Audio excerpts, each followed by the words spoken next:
Hello students, welcome again in our chapter Manufacturing Industries. And beta, we were talking about mineral based industries in which we have completed most part of the iron and steel industry. लोहा और इस्पात उद्योग का अधिकतर भाग जो है बेटा वो हम कवर कर चुके थे, ठीक है ना, जिसमें हमने बात की थी कि क्या कारण है कि छोटा नागपुर प्लेटू जो है, ठीक है ना, वहीं पर आपकी आयरन स्टील इंडस्ट्रीज है वो कंसंट्रेटेड है। ठीक है, नेक्स्ट हमने किया था कि लो प्रोडक्टिविटी के पीछे क्या कारण है, कि हमारे यहाँ पर इस्पात का उत्पादन कम है, तो उसके पीछे क्या कॉजेज हैं या क्या रीजंस हैं। ठीक, अब देखिए हम गुड क्वालिटी का जो स्टील है उसको इंपोर्ट करते हैं, अब हमें उसे इंक्रीज करना है, इंपोर्ट नहीं बेटा, प्रोडक्शन को, तो वो कैसे संभव है। तो हमारे पास क्या है, ये तीन दिए हुए, देखिए लाइबरलाइजेशन जो है फर्स्ट टर्म हिंदी में होता है बेटा उदारीकरण। ठीक है, द रिमूवल और loosening of restrictions on something, किसी भी चीज के ऊपर, ठीक है ना, जो भी आपकी बाधाएं हैं, लूजनिंग का मतलब ढीला करना, ठीक है ना, और रेस्ट्रिक्शन हो गया उसके ऊपर पाबंदियां जो है, तो उन पाबंदियों को कम करना, ठीक है, या फिर रिमूवल मतलब उन्हें हटाना। कौन सी पाबंदियां, जो कि किसी भी इंडस्ट्री जो है उसको लोकेट होने के लिए, उसको स्टेब्लिश या फ्लोरिश होने के बीच में बाधाएं बनती हैं, ताकि इजीली एंटरप्रेन्योर्स या आपके इंडस्ट्रियलिस्ट हैं वो वहाँ इस इंडस्ट्री को लोकेट कर सकें, स्थापित कर सकें। ठीक है, तो गवर्नमेंट जो है ऐसी पॉलिसी से फ्रेम करती है in the favour of entrepreneurs या in the favour of industrialist या इंडस्ट्रीज, उद्योगों के फेवर में, ताकि ज़्यादा से ज़्यादा उद्योग वहाँ स्थापित हों। जैसे हम बाहर की कंपनीज हैं उनको इजाज़त दें कि भारत में आए और उद्योग लगाए, वो अपनी कैपिटल वहाँ पर इन्वेस्ट करें।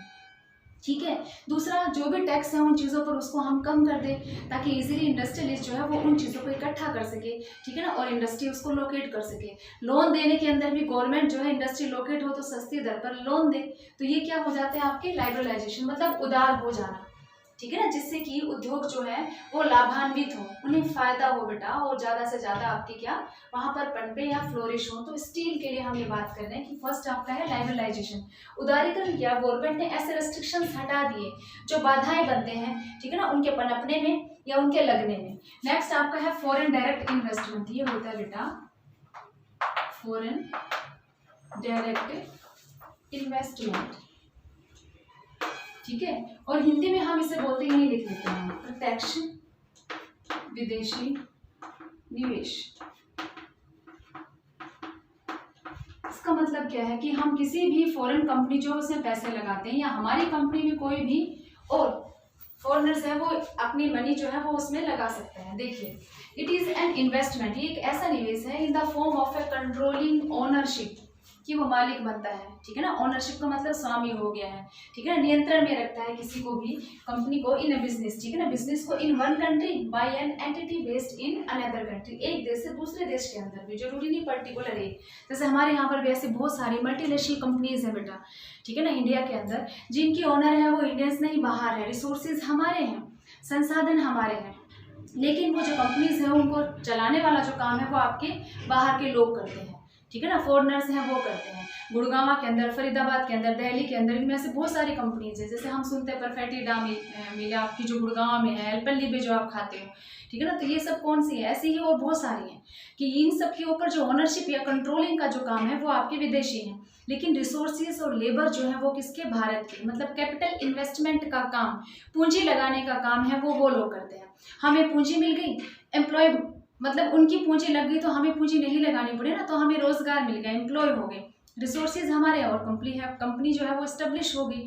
तो फॉरेन डायरेक्ट इन्वेस्टमेंट वो होता है, इससे विदेशी जो है अट्रैक्ट होते हैं, जब उन्हें लगता है कि इजीली चीप रेट्स के ऊपर आपके लेबर या रिसोर्सेज अवेलेबल हो रहे हैं तो वो पूंजी लगा देते हैं, ठीक है, और उसमें हमें रोजगार भी मिल जाता है और काम भी, और हम सीख जाते हैं। टेक्नोलॉजी एक देश से दूसरे देश के अंदर आती है, हम भी ऐसा कर सकते हैं कि हम भी किसी दूसरे देश के अंदर ऐसे किसी कंपनी के अंदर पैसे लगाएं, शेयर लगाएं, तो उसका कुछ हिस्सा है वो हमें मिलता रहेगा, ठीक है ना, उसमें जो भी प्रॉफिट होता है उसका शेयर आपको मिलता रहता है। तो ये आपका है फॉरेन डायरेक्ट इन्वेस्टमेंट। लाइबरलाइजेशन होने पर ही ऐसा होता है कि आपकी गवर्नमेंट जो है वो आपके इंडस्ट्रीज को लोकेट करने के फेवर में हो, कि वहां पर ये छूट हो कि बाहर की कोई कंपनी आकर अपने पैसे या अपनी कैपिटल इन्वेस्ट कर सकती है या इंडस्ट्री लोकेट कर सकती है, तो वो किसमें होना चाहिए, गवर्नमेंट पॉलिसी के अंदर। अगर सरकार ऐसी नीतियां बनाती है तो। और यहाँ पर ये एफर्ट्स गवर्नमेंट के साथ साथ में जब कोई तैयार होगा तो वो कौन होंगे बेटा, एफर्ट्स ऑफ प्राइवेट एंटरप्रेन्योर्स।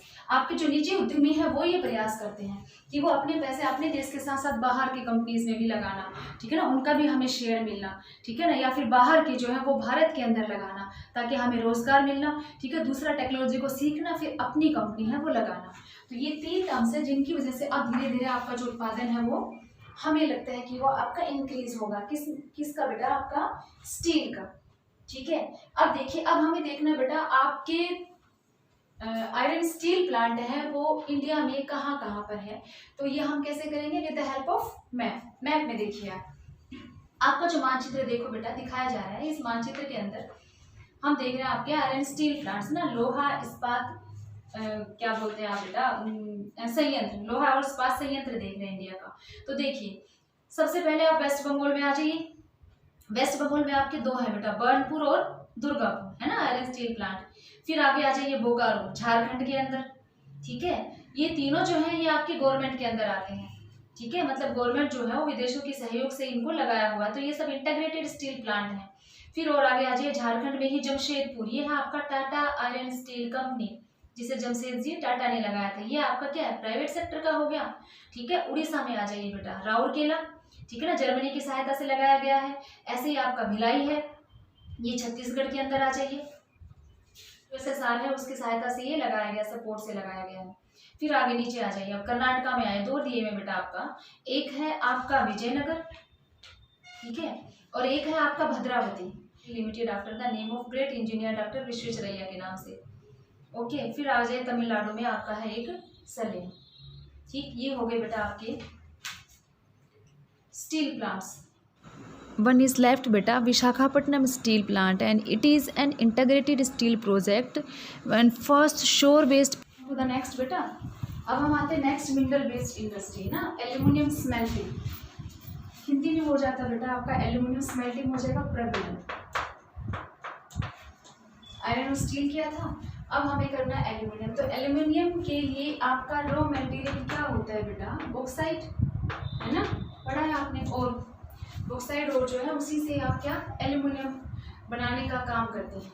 तो प्रगलन स्मेल्टिंग जो होता है इसमें क्या होता है बेटा, हम धातु जो है उसमें जो इम्प्योरिटीज़ हैं या अशुद्धता है उसको रिमूव करते हैं, तो वो स्मेल्टिंग कहलाता है, ठीक है ना, जिसमें हमारा काम जो है वो क्या करना है, उसे रिमूव करना है। जो भी आपकी अशुद्धता है, तो उन इम्प्योरिटीज़ मतलब कोई भी जो मेटालिक ओर होती है, ठीक है ना, उसमें बहुत सारी इम्प्योरिटीज़ होती है, मतलब आपकी जो धात्विक जो भी अयस्क है, और का मतलब अयस्क है, उसके अंदर बहुत सी अशुद्धताएं होती है। तो उन अशुद्धताओं को अलग करना ही ये प्रोसेस जो है, इसी को हम बोलते हैं प्रगलन, या फिर बेटा जिसे हम क्या कह रहे हैं यहाँ पर आपका smelting. The metallic ore contains impurities, ठीक है ना, and the process to remove या the process done to remove the impurities from it, उससे वो अलग करना ही आपका स्मेल्टिंग है।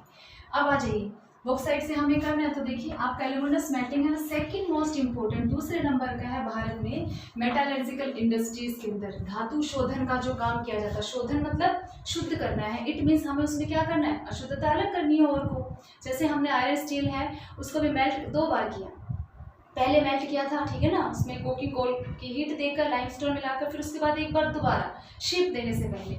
तो यहाँ पर ऐसे ही आपको ये दूसरे नंबर का मेटालर्जिकल इंडस्ट्री है। फिर देखिए इट इज लाइट, ये हल्का होता है, रेसिस्टेंट टू कोरोजन हो गया बेटा आपका जंग अवरोधी, जंग ना लगना ना, रोकना, ठीक है ना। आपको पता है हवा और पानी में लोहे को या चीज़ों को या मेटल जो है उनको जंग लग जाता है, तो जंग अवरोधी है मतलब नहीं लगने देता है। A good conductor of heat, ऊष्मा का अच्छा सुचालक है, अच्छी हीट जो है वो इसमें पास होती है। मैलेबल वैसे तो धात वर्धता होता है, पर यहाँ हम लचीलेपन से ले रहे हैं।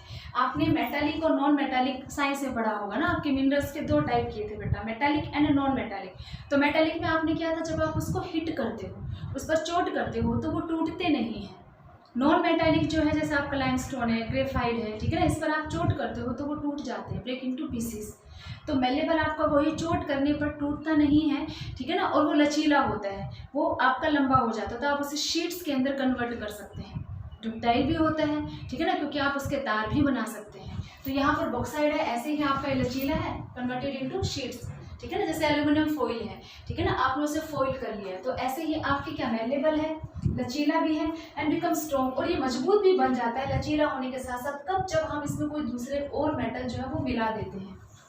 जैसे हमने स्टील को मजबूत हार्डन बनाने के लिए क्या मिलाया था बेटा, मैग्नीज ना, तो ऐसे इसको भी हम मजबूत बना देते हैं, ठीक है ना। It is use to manufacture aircraft. अब हमें पढ़ना है इसकी यूजेस, कहाँ कहाँ काम आता है। फॉर एग्जाम्पल आपने स्टील का किया था तो आपने देखा था घर से लेकर के और बड़े बड़े उद्योगों तक हर जगह आपकी मशीनें या फिर आपके इक्विपमेंट्स, इवन आपके जो इंजीनियरिंग जो काम है उसके अंदर भी, या आपके डॉक्टर से चिकित्सा से रिलेटेड है उसके अंदर भी, सब कहीं स्टील का कुछ ना कुछ था।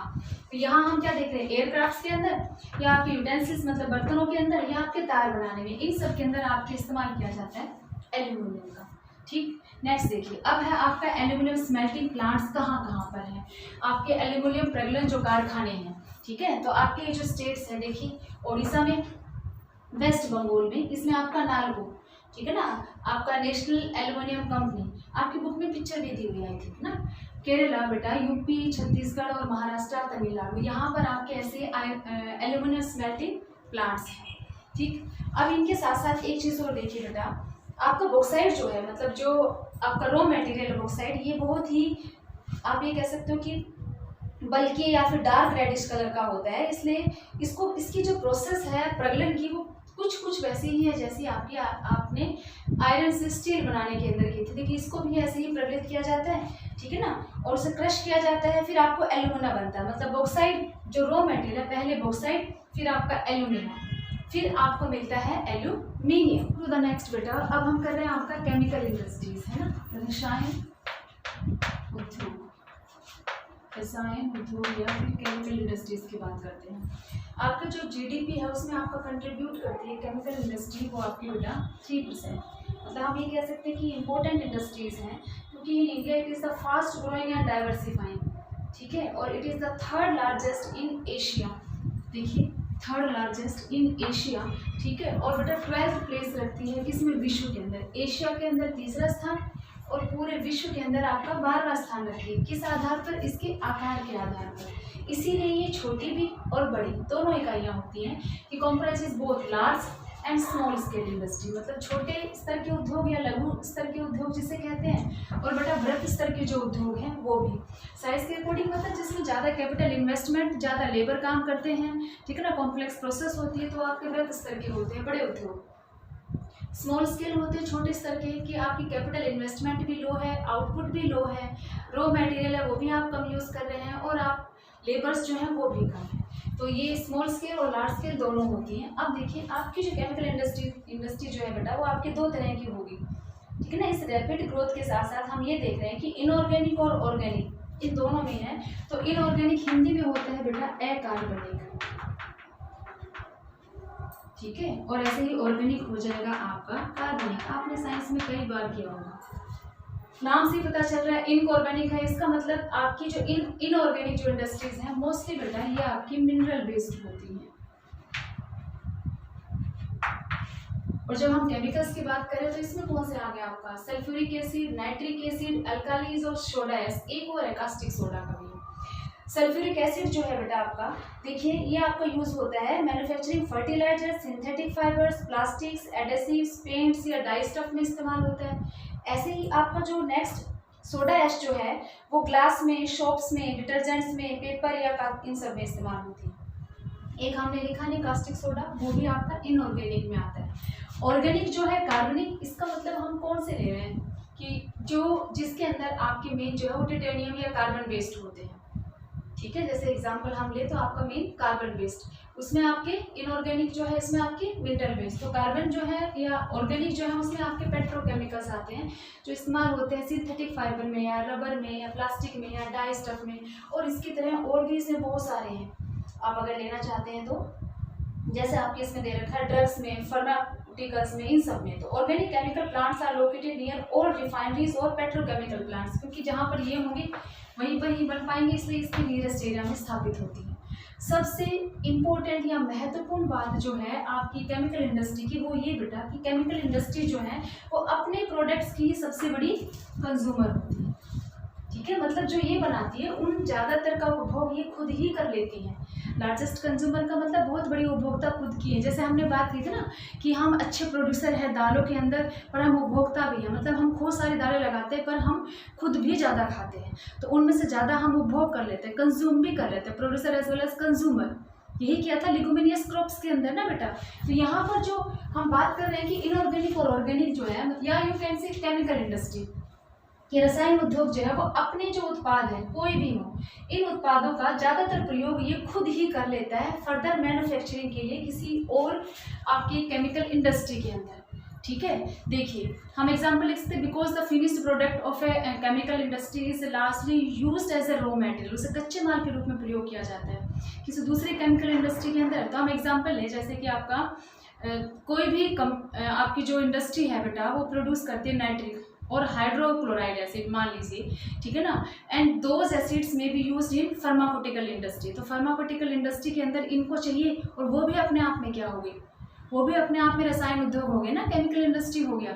इसीलिए ये जो भी एसिड्स हैं may be used in pharmaceutical industry one way or the other, मतलब एक तरह से बेटा या फिर किसी दूसरी तरह से उसे हम इस्तेमाल कर रहे हैं, मतलब आगे भी हम उन्हीं के प्रोडक्ट्स को और फर्दर मैन्युफैक्चरिंग के लिए यूज़ कर रहे हैं। इसीलिए ये अपना ही सबसे बड़ा उपभोक्ता भी है कि अपनी प्रोडक्ट्स को आगे और निर्माण करने के लिए ये इस्तेमाल कर लेता है।